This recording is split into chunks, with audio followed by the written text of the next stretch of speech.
You do not see the world as it is, you see it as you are. Every human being carries an inner lens shaped by memory, emotion, belief, and unhealed experience. This lens filters reality, coloring everything we see, touch, and interpret. What you call truth is rarely the pure truth of the world. It is your version of it, projected outward from the secret chambers of your own psyche. The eyes do not merely receive, they also project. You are constantly meeting yourself in the faces of others, in the events of your day, in the reactions that arise uninvited. When you walk through life unaware of this inner lens, you assume the outer world is the problem. You blame people for being cruel, situations for being unfair, destiny for being unkind. But life is not personal. It simply reflects your inner state back to you. The angry person finds anger everywhere. The fearful person sees danger in every corner. The wounded soul interprets love as threat and kindness as manipulation. Each person builds their own private mirror, mistaking it for the world itself. Perception is not a neutral act. It is a creative one. You create what you see, moment by moment, through the energy you carry within. Two people can experience the same event and tell entirely different stories about it. One sees opportunity, the other sees rejection. One feels gratitude, the other feels bitterness. The difference lies not in the event, but in the observer. When you change the observer, the world before you changes. This is why self-awareness is not just a spiritual luxury, it is survival. You were taught to believe that peace will come when the outer world changes. You tell yourself, I'll be calm when they respect me, I'll be happy when things go my way. Yet the deeper truth is the opposite. When you change, the world's tone changes. When you heal, your perception heals. The same words that once triggered you lose their sting. The same silence that once frightened you becomes your sanctuary. The world begins to soften, not because it has changed, but because your eyes have. Every judgment you make is a confession of your inner world. The qualities you despise in others are often the ones you have disowned within yourself. What irritates you most reveals what you have not yet integrated. The person you call arrogant may only mirror the confidence you fear to express. The person you call weak may reflect the vulnerability you repress. When you stop projecting, life becomes less about defense and more about understanding. You see, your mind does not show you the world, it shows you yourself wearing the mask of the world. When you learn to observe your reactions, you begin to uncover the architecture of your perception. Why does that tone bother you? Why does that person make you uneasy? Why does silence make you anxious? Each reaction is a doorway back to yourself. Each discomfort is an invitation to explore what you still carry within. To see the world as it is, you must first meet yourself as you are. The world cannot be clearer than your own consciousness. If your mind is restless, the world will appear chaotic. If your heart is wounded, the world will seem cruel. But when you are grounded, the same world feels gentle, meaningful, and alive. You no longer see only surfaces. You begin to sense the essence beneath them. The walls between you and life dissolve. You stop fighting shadows outside and start illuminating the darkness within. Perception purifies when the observer becomes conscious of their own filter. Awareness cleans the lens. Each moment of insight wipes away distortion. What once looked like hostility begins to appear as pain. What once seemed like rejection transforms into redirection. The outer world remains the same, yet your experience of it changes entirely, because you are no longer looking through the eyes of your wounds, but through the eyes of understanding. Emotional reactivity is unconscious possession. It is the moment when something invisible takes over, when your voice changes, your heartbeat quickens, and your thoughts become weapons. You think you are responding freely, but you are not. Something older, deeper, and hidden inside you has risen to the surface and is now speaking through you. The anger that bursts out, the jealousy that consumes you, the fear that freezes you, none of these belong to the conscious present you. They are fragments of the past, pieces of forgotten pain, ancient survival instincts that seize control whenever the psyche feels threatened. To be reactive is to be possessed by an emotion that has not been understood. These inner forces do not ask for permission. They hijack perception, narrow awareness, and distort reality. A single word, a look, a silence, and suddenly you are no longer here. You are somewhere else in time, replaying an old wound through a new face. The body tenses, the voice defends, the mind seeks an enemy to justify the chaos rising within. This is not awareness, it is automatic repetition. Unconscious possession occurs because the mind carries unintegrated content, the parts of you you've tried to forget, reject, or hide. When ignored, these parts do not disappear. They wait. They wait for the perfect moment to erupt, demanding attention. An insult may not trigger you because it is true, but because it touches an unhealed scar. The reaction is the signal that something buried is trying to speak. You are not angry at the present. You are angry at the echo of something unresolved. When emotion dominates you, awareness disappears. The thinking mind collapses into the feeling body, and the sense of I becomes fused with the emotion itself. You no longer have anger, you are anger. You no longer feel fear, you become fear. This fusion is possession. In that moment, the conscious self is displaced, and a primitive, unconscious force takes control. It speaks through your words, acts through your body, and blinds you to consequence. You justify it, rationalize it, and call it authenticity, when in truth, it is unconsciousness wearing the mask of truth. Every time you react, you reinforce the power of the inner force that controls you. The psyche learns that reactivity equals survival. It learns that emotional explosion releases tension, that defense creates a false sense of safety. But the price of this pattern is heavy peace, clarity, and inner freedom are all sacrificed to momentary relief. You may win the argument but lose your equilibrium. You may silence others but strengthen your own inner chaos. The way out of this possession is awareness, but awareness cannot be forced. It must be cultivated slowly through observation without judgment. When you feel the surge of emotion, do not rush to act. Notice the voice that rises. Listen to its tone, its urgency, its hunger for validation. That voice is not your enemy. It is a neglected fragment of your psyche trying to be seen. The moment you observe it, you create distance between the watcher and the possessed. The space of awareness weakens the grip of the unconscious. This is not suppression. Suppression keeps the emotion alive in the shadows. Observation dissolves it. When you allow yourself to feel without reacting, you reclaim ownership of your energy. You begin to recognize patterns, the same argument repeated in different relationships, the same disappointment returning in new forms. You start to see that the world is not attacking you. It is simply pressing the buttons of your unhealed parts. Each reaction reveals where you still remain asleep within yourself. Emotional reactivity hides the truth of who you are.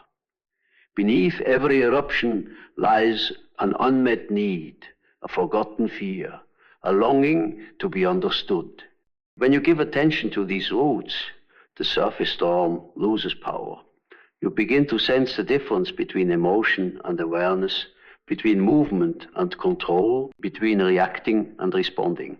The unconscious force that once possessed you begins to fade as you learn to meet it with calm recognition instead of blind identification. Silence is the space where power returns. It is the pause between what happens and how you choose to respond. It is the invisible breath where awareness reclaims its throne. Most people fear silence because it strips away distraction and exposes the raw noise within. But silence is not emptiness, it is presence without interference. It is the still ground beneath all movement, the unspoken language of strength that needs no defense, no explanation, no noise to prove its existence. In a world addicted to reaction, silence is rebellion. Everyone rushes to speak, to assert, to be heard. The louder the chaos, the more people confuse noise with power. Yet real power does not shout. It does not chase validation through argument or demand attention through volume. Power simply is. It exists in the calm awareness that can observe both the storm and the self without being carried away by either. Silence is that awareness in its purest form, clear, centered, and untouchable. When you fall into silence, you are no longer performing for the world. You stop trying to prove your worth through words. You begin to notice how much energy is wasted in explaining yourself, in defending your truth, in trying to fix what does not belong to you. Silence gathers all the fragments of attention that you've scattered across people, problems, and projections and pulls them back into one unified center. In that center, you remember who you are without the noise of expectation. Silence is not passive. It is deeply active, but its activity is inward. It listens, it observes, it restores. Within silence, the unconscious begins to speak.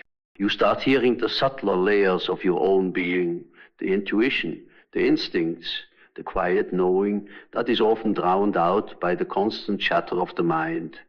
The mind fears silence because silence exposes how compulsive thought truly is. When you stop talking, you begin to hear what you really think. When you stop reacting, you begin to feel what you actually carry. Power returns because silence reconnects you with the present moment. The reactive mind lives in the past and future, in the memory of what was said, in the anticipation of what will happen next. But silence lives only here. It anchors you in now. From that stillness, you gain perspective that is lost in noise. The situation that felt urgent begins to lose its grip. The insult that stung begins to look small. The argument that demanded response begins to dissolve on its own. Silence does not need to win because silence cannot lose. Every unnecessary word drains energy. Every impulsive reaction weakens inner authority. When you hold your silence, you conserve the power others give away. You start to realize that silence can communicate more than speech it can command. Respect, expose truth, and end conflict without a single sentence. People will often try to pull you into their chaos, but silence refuses to dance in that rhythm. It stands unmoved, and in that stillness, others reveal themselves. Silence also transforms the inner world. When you stop filling the air with sound, you begin to sense the subtle voice of your own soul. You notice how thoughts arise and fall, how emotions swell and fade, how nothing stays. You begin to see that peace is not created, it is uncovered. It was always there beneath the noise, waiting for you to stop reaching outward and turn inward. Silence is not a punishment. It is a return to clarity, to strength, to self. In moments of silence, the mind protests. It wants to analyze, explain, and justify. But if you stay, if you do not escape into distraction, you will find something rare. The feeling of being whole without having to do anything. Silence reminds you that stillness is not weakness, but wisdom. It teaches you that restraint is not avoidance, but mastery. It is in this sacred quiet that your fragmented energy gathers again, forming a presence that cannot be shaken, a strength that does not depend on words, and a power that no noise can imitate. Projection is the thief of peace. It is the silent mechanism by which the mind disowns its own shadows and casts them onto the world outside. What you refuse to see within yourself, you begin to see everywhere else. The qualities you deny, the emotions you suppress, the fears you cannot face, they do not vanish. They travel outward, attaching themselves to people, events, and circumstances that seem to justify your inner discomfort. The world becomes a mirror, but instead of seeing reflection, you believe it to be reality. When you project, you believe you are perceiving truth, but you are only meeting your own unconscious contents dressed as external figures. You call someone arrogant because you have not made peace with your own ambition. You call another person cold because you are detached from your own tenderness. You judge dishonesty in others because you are not fully honest with yourself. Every irritation, every resentment, every accusation hides a fragment of your own disowned self. The psyche seeks wholeness, and projection is its way of trying to bring the unseen parts of you into visibility. The tragedy of projection is that it keeps you at war with life. You see enemies where there are only mirrors. You try to fix others when it is your own perception that needs healing. You build defenses against threats that are mostly internal. The more you project, the more separate you feel from others, from truth, from peace. The outer world becomes a battlefield designed by your own unintegrated mind. Every person becomes a screen for your fears to play upon, and every situation becomes a reflection of your unfinished story.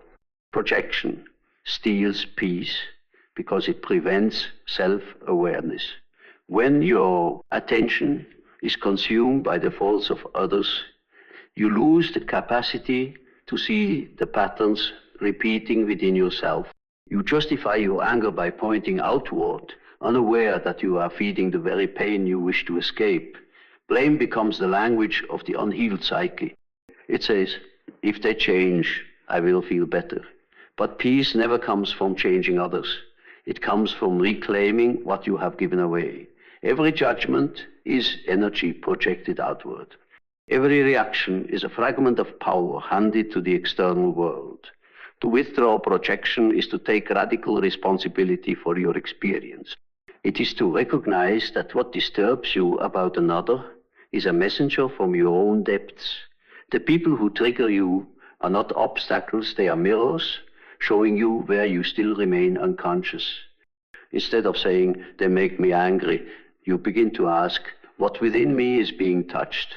The shift of inquiry transforms conflict into revelation. You no longer see the world as a collection of threats, but as a field of teachers.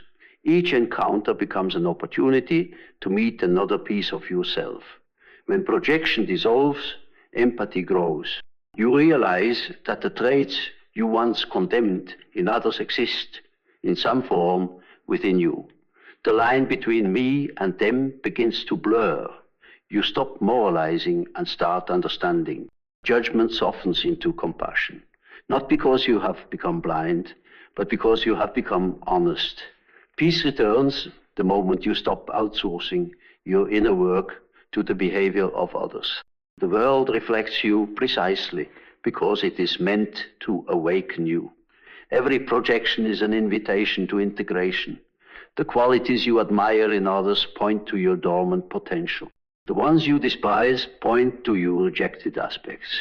Both are necessary for wholeness. When you reclaim what you've projected, you become less reactive, less defensive, more centered. The outer world quiets because the inner conflict no longer seeks expression through it. The thief of peace was never the world, it was the mind's refusal to see itself. Projection ends when awareness begins. When you can witness your own judgments without acting on them, the mirror clears. You start to meet people as they are, not as the carriers of your unhealed stories. The same world that once provoked you begins to reflect calmness back, not because it has changed, but because you have stopped scattering yourself across its surface. Calm is not the absence of emotion, it's mastery over it. True calm is not coldness, numbness, or detachment from life. It is not about denying your feelings or pretending to be unaffected. Calmness is the quiet authority of someone who has learned to feel deeply without being drowned by what they feel. It is the stillness that exists beneath every wave, the unshakable presence that remains even as the tides of emotion rise and fall. Emotions are not enemies, they are messengers. They arrive to reveal what is alive within you, your needs, your fears, your memories, your desires. To reject them is to reject communication with your own soul. But to be ruled by them is to lose the freedom of awareness. Mastery begins when you stop swinging between these extremes, neither suppressing emotions nor surrendering to them. It is the middle ground where you can let emotion move through you without letting it define you. When people speak of calm, they often imagine a life without disturbance, no anger, no sadness, no anxiety. But such a life would be lifeless. Emotion is the color of existence, the pulse of experience. What destroys peace is not the emotion itself, but identification with it. When you say, I am angry, you become anger. When you say, I notice anger, you remain the observer. This subtle shift from identification to observation is the essence of emotional mastery. Calmness is born in awareness. It is the capacity to stay awake in the middle of emotional storms. The calm person feels everything, the heat of anger, the sting of fear, the ache of longing, but does not get swept away. They stand inside the feeling without becoming lost in it. They breathe through it, watch it rise, watch it fall, and recognize that no emotion lasts forever. What once felt unbearable becomes bearable, because awareness holds it. You cannot master what you refuse to face. To build calm, you must meet your emotions directly. The jealousy you hide, the sadness you dismiss, the rage you justify. You must let yourself feel their full intensity without turning them into stories of blame. Mastery requires the courage to stand still in discomfort, to witness the mind's desire to react, to justify, to escape, and to do none of it. The more you practice this stillness, the less control emotions have over you. You start to see that emotion is just energy passing through awareness, not the truth about who you are. Calm does not come from avoiding conflict, but from no longer being controlled by it. You can sit across from someone who provokes you and still remain centered. You can experience disappointment and still remain grounded. Calmness gives you the ability to choose your response instead of being dragged by reaction. It transforms powerlessness into presence. It is not an escape from emotion, but the wisdom to hold emotion without collapsing beneath it. The secret to this mastery lies in inner observation. When you are calm, you notice how emotion enters a tightening in the chest, a change in breath, a quickening of thought. You watch the process instead of becoming it. Observation breaks a chain of identification. The emotion still exists, but its grip weakens. It no longer dictates your words, decisions, or peace. The fire burns, but you remain the space around the fire vast, aware, untouched. Calm is not the result of indifference. It is the product of integration. It means you have met every emotion within yourself and learned not to fear it. You no longer chase pleasure or resist pain.